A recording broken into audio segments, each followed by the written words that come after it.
Tidak boleh ya istilahnya duplikat konten. Duplikat konten tuh gimana Mas Didik? Tidak boleh ambil artikel orang lain, tidak boleh kita copy paste artikel orang lain, tidak boleh mengambil karya orang lain. Terus gimana dong? Tulislah dengan karya kita, tulislah dengan gaya kita, dengan cara kita, biar supaya tidak duplikat. Halo teman-teman semua, di video kali ini saya akan berbagi bagaimana sih caranya belajar SEO on page itu Mas Didik. Maka teman-teman tonton terus video ini, teman-teman akan ketemu jawabannya. Simak terus video berikut ini.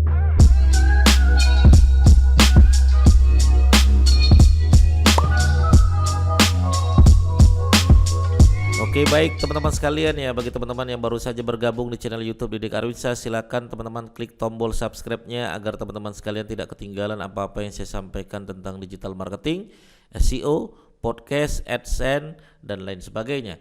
Maka teman-teman kalau ketinggalan satu hari, saya rasa nanti teman-teman sekalian ketinggalan semuanya. Maka pastikan teman-teman sudah klik tombol subscribe-nya, dan tombol subscribe itu gratis teman-teman sekalian. Oke.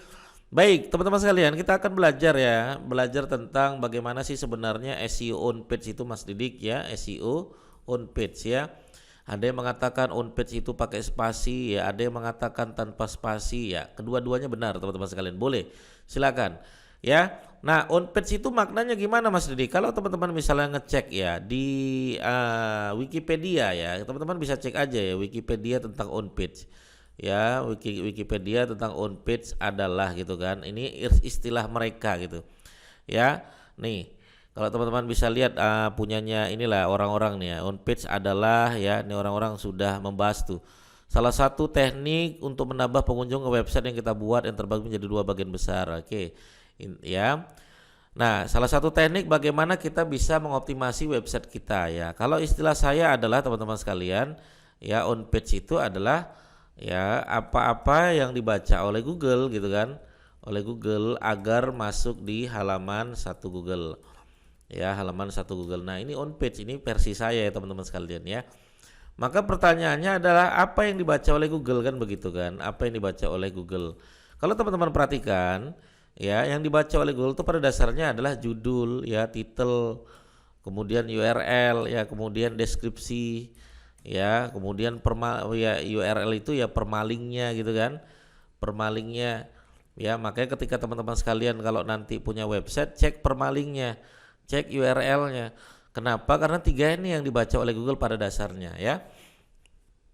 Apalagi Mas Didik ya, paragraf pertama ya, kemudian H1, H2 dan H3 ya, kualitas konten ya, kualitas konten atau kualitas artikelnya ya, panjang artikelnya ya, kemudian fotonya dan lain sebagainya. Kita akan bedah teman-teman sekalian ya, kita akan bedah beberapa konten yang bisa teman-teman lihat ya, on page yang dibaca oleh Google itu pada dasarnya apa. Oke. Nah teman-teman sekalian, kita akan bedah salah satu website ya, salah satu website yang bisa kita jadikan rujukan teman-teman sekalian ya.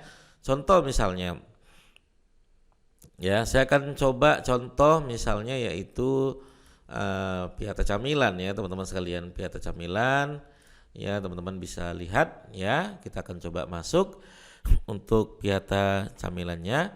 Nah kemudian teman-teman sekalian, kita akan coba nih salah satu artikel atau website yang 20 oleh-oleh misalnya ya, 20 oleh-oleh khas terupdate ya 2023.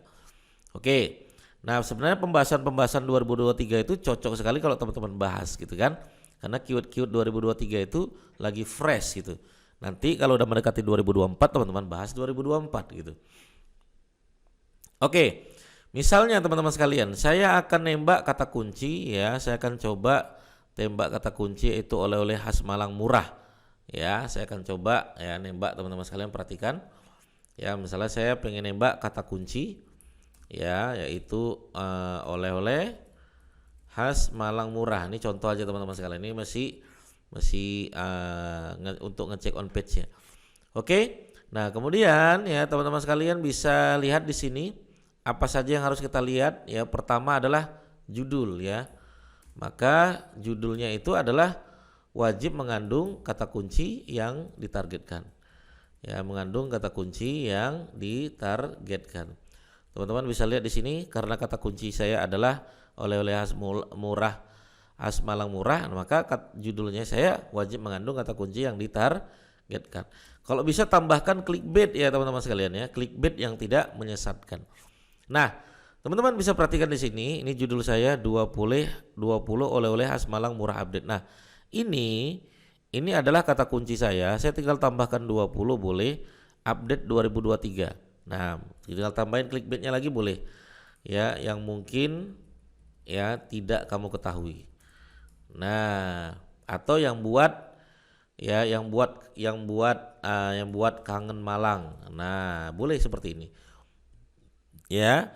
Jadi ini kata kunci targetnya, tambahkan clickbait yang tidak menyesatkan. Oke, itu ya teman-teman sekalian ya. Kemudian yang kedua adalah paragraf pertama. Ya, paragraf pertama mengandung kata kunci target. Ya. Oke, teman-teman bisa cek di sini ya. Ini paragraf pertama saya. Ini paragraf pertama saya. Ada kata kunci targetnya. Apa itu? Oleh-oleh khas Malang murah. Jadi ada kata kunci targetnya. Oke, nah ini saya tambah dulu H2-nya ya teman-teman sekalian ya. Saya tambah H2 oleh-oleh 20 oleh-oleh khas Malang murah yang wajib kamu ketahui. Ini saya jadikan H2 dulu teman-teman sekalian ya. Nah, oke, berikutnya teman-teman sekalian kita cek ya. Berikutnya yaitu ada H2 dan H3. H2 itu apa Mas Didik? H2 ini adalah subjudul. Ya, subjudul. Teman-teman bisa lihat di sini nih subjudul saya nih. Nah, wajib mengandung kata kunci target sebenarnya. Ini H2-nya. H2-nya mengandung kata kunci target, gitu kan? Taunya H2 gimana? Teman-teman blok aja tuh. Klik aja di sini nih, mau jadikan H2 bisa. H1 kan udah judul tuh. H2 sekarang, gitu kan? Oke. Kemudian kita masuk yang berikutnya. H3 apa Mas Didik? H3 itu adalah heading 3 atau subjudul lah ya istilahnya kan. Nah, kalau ini apa Mas Didik? Ini adalah poin-poin penting di dalam artikel. Jadi kalau teman-teman sekalian misalnya lihat di situ ada poin-poin 1, 2, 3, 4, 5. Nah, itu poin-poin itu adalah H3. Teman-teman lihat aja di sini. Ya, ini kalau saya blok tuh kelihatan di situ H3 ya. Jadi poin-poin penting di dalam artikel tuh ada semua tuh ya. Oke. Kemudian ya berikutnya apa Mas Didik? Nah, tidak boleh ya istilahnya duplikat konten. Duplikat konten tuh gimana Mas Didik? Tidak boleh ambil artikel orang lain, tidak boleh kita copy paste artikel orang lain, tidak boleh mengambil karya orang lain. Terus gimana dong? Tulislah dengan karya kita, tulislah dengan gaya kita, dengan cara kita, biar supaya tidak duplikat. Berikutnya apa? Berikutnya yaitu ya semakin panjang artikel dan berkualitas semakin disukai ya oleh Google. Semakin panjang artikel, semakin berkualitas artikel, semakin disukai oleh Google, gitu kan? Oke, nah maka pastikan artikel kita panjang, artikel kita berkualitas. Oke. Nah, panjang itu gimana Mas Didik? Ya, tergantung. Kalau kompetitor 1000 kata, kita 2000 kata. Kalau kompetitor 5000 kata, ya kalau bisa kita 10.000 kata. Kenapa enggak kan begitu? Ya, tapi enggak sekedar panjang, harus berkualitas. Oke. Nah, berikutnya teman-teman sekalian, ya, berikutnya teman-teman bisa masukkan foto. Ya, sebaiknya foto dari mana Mas Didik? Ya, dari Google boleh, cuman plus diedit lagi. Pakai apa? Pakai Canva boleh. Atau sebaik-baik foto itu adalah foto yang emang kita ambil dari dari kamera kita. Kalau saya bilangnya ya maksimal itu 100 kilobyte lah ya, biar supaya nggak meledak tuh hosting kita, gitu kan? Oke. Nah, berikutnya ada internal link. Internal link itu maksudnya apa Mas Didik? Link yang mengarah ke artikel kita, artikel yang lain di website yang sama. Kalau teman-teman bisa lihat di sini, ya mana ada internal linknya, ya mana. Oke, kita lihat. Saya misalnya memasukkan internal link masuk Didik, ya boleh-boleh saja gitu kan. Nah, mana deh? Nah ini saya masukkan internal link saya, ya saya kasih di sini link. Oke, saya masukkan linknya. Nah, ke anchor text-nya sesuai dengan kata kunci yang kita targetkan. Oke. Nah, oke, berikutnya apa? Berikutnya outbound link kalau ada ya, outbound link. Outbound link ini gimana Mas Didik? Outbound link ini terjadi kalau teman-teman memasukkan kuantitatif artikel teman-teman sekalian. Dan ini bahaya kalau teman-teman terlalu sering. Nggak pakai juga bahaya, terlalu sering berbahaya. Nanti kita bedah khusus tentang outbound link ya. Oke, inilah teman-teman sekalian untuk SEO on page ya. Kemudian teman-teman bisa satu lagi lah ya, masukkan di sini thumbnail. Ya, thumbnail itu gimana Mas Didik? Thumbnail itu kalau saya perbarui begini teman-teman sekalian, teman-teman bisa buka di sini.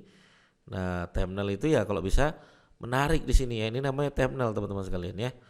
Buat thumbnail. Di mana letaknya di sini? Ya, di sini nih. Nah, nih. Ini namanya thumbnail atau gambar andalan ya. Oke, nah teman-teman bisa jadikan ini thumbnail biar supaya menarik perhatian orang-orang ya.